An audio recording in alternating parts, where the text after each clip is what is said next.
Enfócate en quien es tu hijo y no en el hijo que imaginas tener. Yo no sé cuántos de ustedes saben esto, pero durante esta semana se estrenó la 5ª temporada de una serie que a mí me encanta, que me gusta mucho. Se llama The Chosen. Es una serie que trata un poco la vida de Jesús y sus discípulos, y es bastante famosa. La verdad es que ha sido todo un éxito. Desde su primera temporada hasta la fecha ha sido todo un éxito.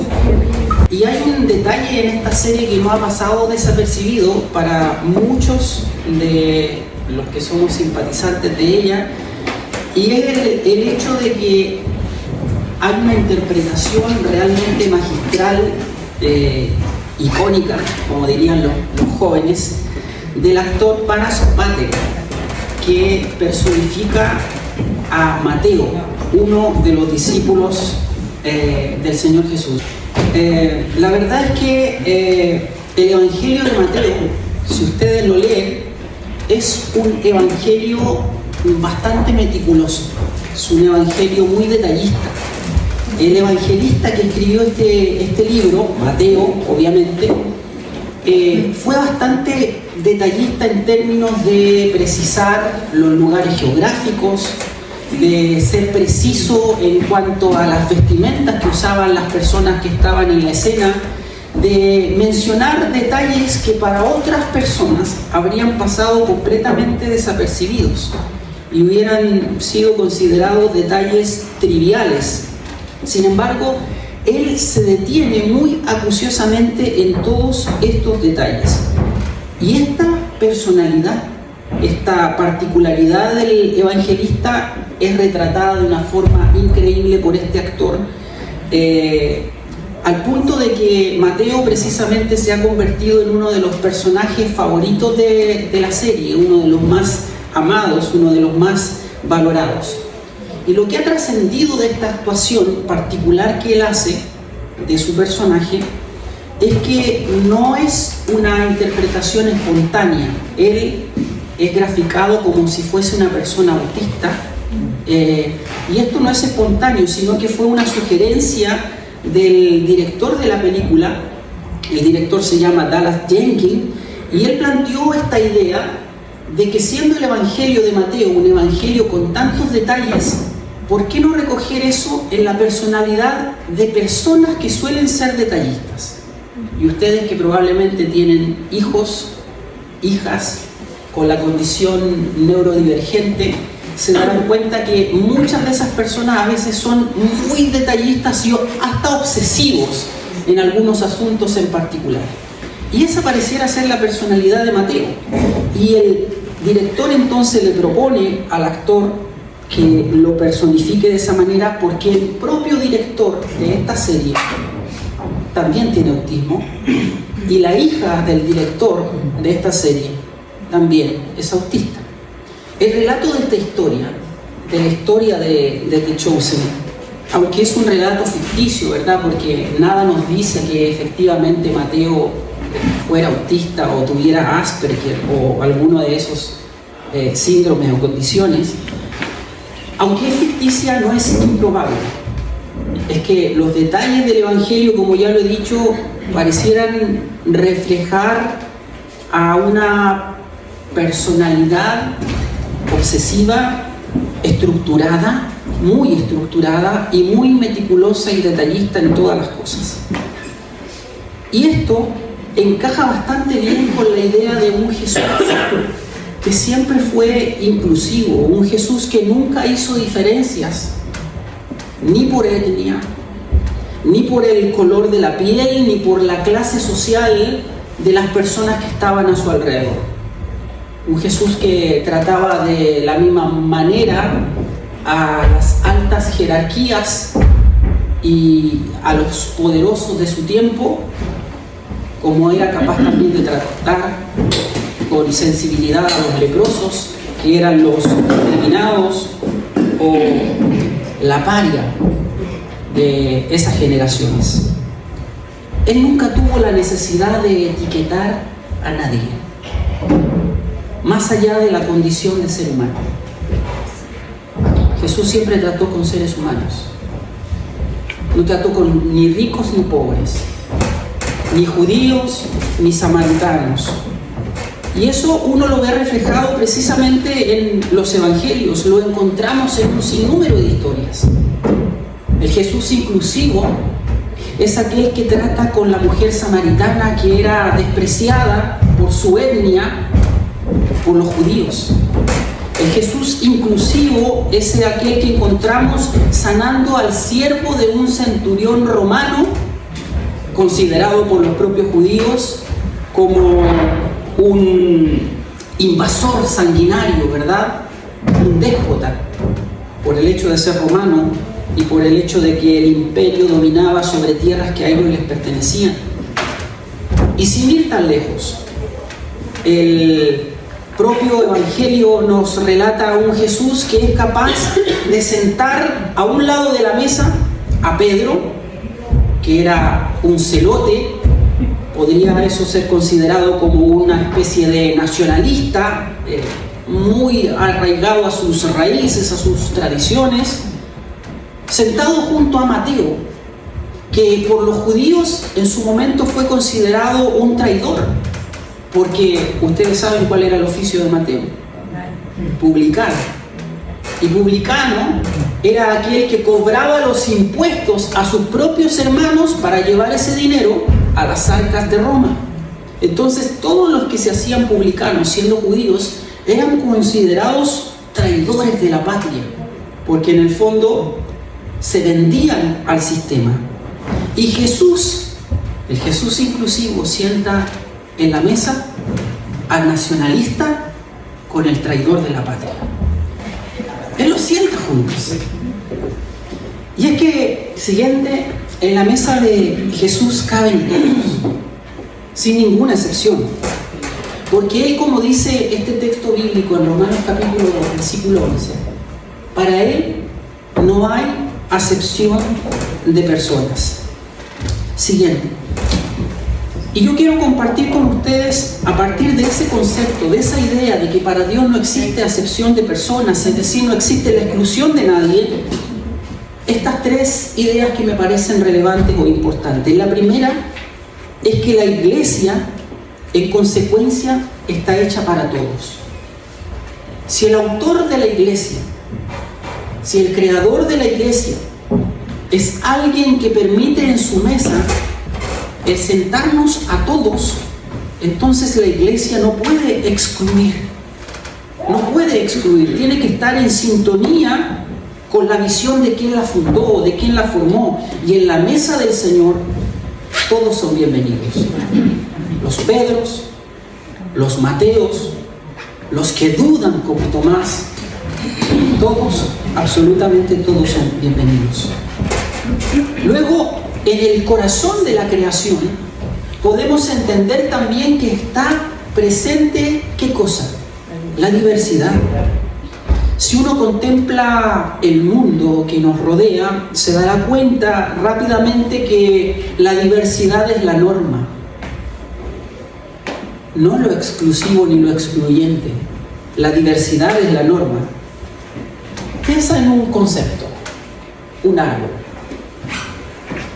Todos tienen raíces, tronco y ramas, pero ¿son todos iguales? No. Son todos árboles, sin embargo son diferentes, son distintos. Y esa maravilla de la mente creativa de Dios permite que un mismo objeto tome formas, matices, colores distintos. Incluso es más, no todos los árboles viven el mismo ciclo vital. Hay árboles que son llamados perennes y que se mantienen con sus hojas verdes en cualquier temporada del año, y hay otros que viven el ciclo natural de la primavera, verano, otoño, invierno. Hay algunos con hojas verdes, otros con hojas de colores, café. Hay algunos que dan fruto, otros no lo dan. Hay diversidad en la creación. Y los seres humanos, por lo tanto, no escapamos a esa diversidad del Creador. Y para Dios entonces es tan relevante que a pesar de lo diverso que podamos ser, al mismo tiempo recoger la autenticidad de cada uno de nosotros. Dios ama la diversidad en medio de la autenticidad de cada quien. Y eso es significativo y notable, al punto que Dios nos ha dado a cada uno de los que estamos aquí huellas digitales que son únicas, exclusivas. Nadie más en el mundo tiene tus huellas. Porque Dios se ha preocupado de colocar de manera tangible en nuestros cuerpos una señal de que para Él somos exclusivos, somos personas especiales. Ahora, dicho esto, entonces no es extraño pensar que el Dios de la diversidad, el Dios que diseña árboles con colores distintos, pájaros de distintos matices y a los cuales les da una canción diferente, no es extraño pensar que ese mismo Dios haya decidido darle a algunos seres humanos capacidades neurológicas diferentes respecto de aquellas personas a quienes solemos llamar personas neurotípicas. Y a estos que Dios les ha dado capacidades neurológicas diferentes les llamamos personas neurodivergentes, porque escapan al patrón convencional de nuestros cerebros. Entonces esa diversidad está en el plan de Dios, está en el diseño de Dios, y esa diversidad es en esencia un recurso, no un problema. Y aquí entonces quiero comenzar a decantar lo que quiero compartir con ustedes como padres. Siguiente, porque creo que tenemos que aprender poco a poco a ir valorando la diversidad. Imagino que puede ser complejo para un padre recibir de pronto una noticia que desarma su propio proyecto de vida. Cuando soñamos con nuestros hijos, todos solemos soñar con hijos neurotípicos, que se ajusten lo más posible a lo normal, ¿verdad? Que no representen un desafío. Y yo creo que esa sensación que experimenta un padre que recibe una noticia de un diagnóstico médico respecto de un niño que es, comillas, diferente, es una reacción bastante normal. Si ustedes la han vivido, si ustedes la sintieron, la han experimentado, si ustedes todavía trabajan dentro de su corazón con asimilarla, que puede ser posible, me parece que es normal. No es que estén amando menos a ese niño, simplemente están enfrentados a lo diferente, y lo diferente por lo general nos genera temor, nos genera ansiedad. Lo desconocido nos produce una incertidumbre lógica, natural.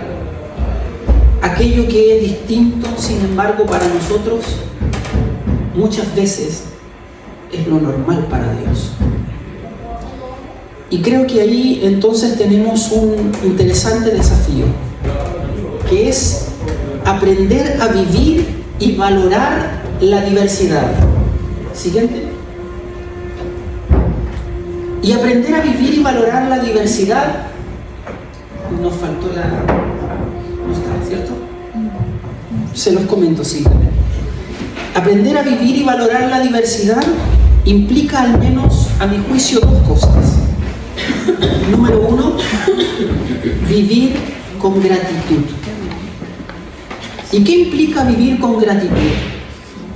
Implica agradecer a Dios por algo que dijo nuestra hermana Katy cuando estaba hablando de la introducción a este taller. Agradecer a Dios por haber sido elegidas o elegidos para de alguna forma transformarse en ángeles en la tierra. Y esta expresión que yo utilizo para referirme a ustedes de transformarse en ángeles no es una expresión simplemente metafórica o que pretenda ser emocional. La Biblia dice que los ángeles, de acuerdo a Hebreos capítulo 1, versículo 14, son espíritus ministradores enviados para servir a aquellos que heredarán la salvación. Y entonces cuando yo hablo de la gratitud de vivir la diferencia, me refiero a la gratitud de haber sido elegidos para servir a alguien más frágil, a alguien más vulnerable, para estar al servicio de otro ser humano que requiere de mi ayuda. Y entonces cuando yo estoy al servicio de otro ser humano que requiere de mi ayuda, en el rol me transformo en ángel. No es que Dios me haya dado alas, ¿verdad? Ninguna de ustedes las tiene. Pero Dios les ha dado otras virtudes y otras cualidades. Les ha dado o las han descubierto o las han tenido que explotar y desarrollar en el tiempo. Como por ejemplo la paciencia, el amor, la perseverancia, la fe, la esperanza y otras cualidades que si en algún momento llegan a sentir que la tarea se les pone cuesta arriba y les hace falta, pueden sin duda recurrir a Dios como la fuente de aquellos suministros que ustedes requieren para seguir sirviendo a otro ser humano que producto de su fragilidad o de su vulnerabilidad requiere de su ayuda. Entonces eso es lo primero para poder vivir y valorar la diversidad, vivir con gratitud. Pero lo segundo relevante es vivir enfocados. Y esto implica aprender a detectar las fortalezas y las capacidades especiales de sus hijos y potenciar esas cualidades especiales y no otras, aunque no sean las más convencionales. ¿Y esto qué quiere decir en términos prácticos? Quiere decir que ¿por qué hemos de esforzarnos para que un niño aprenda a tocar un instrumento cuando lo que él ama es la lectura? No le compres un instrumento a un niño que ama la lectura, cómprale libros. Y si él ama pintar, cómprale témpera. Enfócate en las necesidades y las capacidades que tiene tu hijo. No en aquellas que a ti te parece que son lo más racional y convencional del mundo, sino en aquellas que le son propias, que le han sido dadas por Dios, porque en la medida en que él desarrolle esas capacidades, se encontrará él también a sí mismo y encontrará su identidad y su lugar en el mundo, o si no vivirá completamente perdido, tratando de encajar como una pieza de naipes a la que le sobran costados y no logra entrar en el puzzle. Enfócate en quien es tu hijo y no en el hijo que imaginas tener. Repito eso. Enfócate en quien es tu hijo y no en el hijo que imaginas tener. Y concluyo con esto. Siguiente. Creo que el mayor desafío que tenemos en términos de inclusión en nuestras iglesias es este. El discipulado nunca fue algo colectivo, sino siempre fue algo individual que se vive en comunidad. Y nosotros generalmente en nuestras iglesias, cuando hablamos de discipulado, hablamos de talleres donde convocamos a las personas a una clase o a un par de clases, ¿verdad? Donde les decimos, vengan, vamos a tener taller de discipulado. Y entonces vienen y escuchan un par de teorías y luego cada uno regresa a su casa. Pero la experiencia de Jesús nos demuestra que el discipulado tiene que ver con vivir lo cotidiano, con sentarte a la mesa, con caminar juntos el camino. Tiene que ver con respirar la humanidad del otro. De eso se trata el discipulado. Y de eso se trata precisamente el discipulado. Jesús tenía un trato personal con la gente y respondía a las necesidades individuales de ellos. De hecho, les enseñaba y les hablaba en el idioma que ellos pudieran comprender o entender. Habló de peces. ¿Con quién? Con los pescadores. Habló de siembra. ¿Con quién? Con los agricultores. Habló de teología. ¿Con quién? Con los sacerdotes y fariseos. Y habló de reino. ¿Con quién? Con Poncio Pilato. Tenía la capacidad de adaptar el mensaje a la realidad y a la necesidad del corazón de aquel que le escuchaba. Y del mismo modo, nosotros debemos compartir el Evangelio con nuestros hijos de forma que ellos puedan entenderlo.